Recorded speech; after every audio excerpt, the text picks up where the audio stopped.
Usap-usapan ngayon sa social media ang kumakalat na balita na umano'y magkakaroon ng bagong pangalan ng ABS-CBN Corporation at All TV.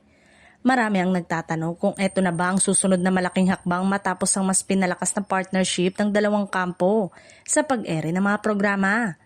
Naging maugong ang issue matapos mapansin ng netizen na mas dumarami ang kapamilya shows na napapanood sa All TV.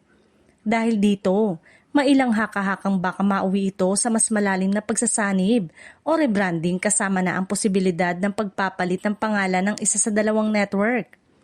May mga nagsasabing tila soft transition umano ito patungo sa bagong identity sa telebisyon para sa ilang tagamasid. Kapag may ganitong uri ng content deal, hindi malayong sundan ito ng mas malalaking pagbabago sa branding at corporate structure. Gayunpaman, hanggang sa ngayon ay wala pang inilalabas na opisyal na pahayag ang pamunuan ng ABS-CBN at All TV tungkol sa anumang plano na palitan ang kanilang pangalan.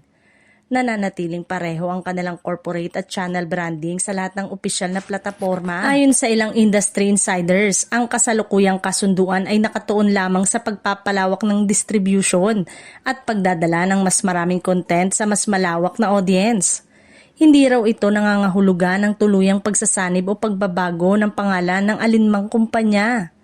Sa ngayon, nananatiling espekulasyon ng lahat habang wala pang kumpirmasyon mula sa magkabilang panig. Nananatiling chismis ang balitang magkakaroon ng bagong pangalan ng ABS-CBN at All TV. Ang tanong ng marami, eto na nga ba ang simula ng mas malaking pagbabago o simpleng partnership lamang? Abangan ang susunod na kabanata.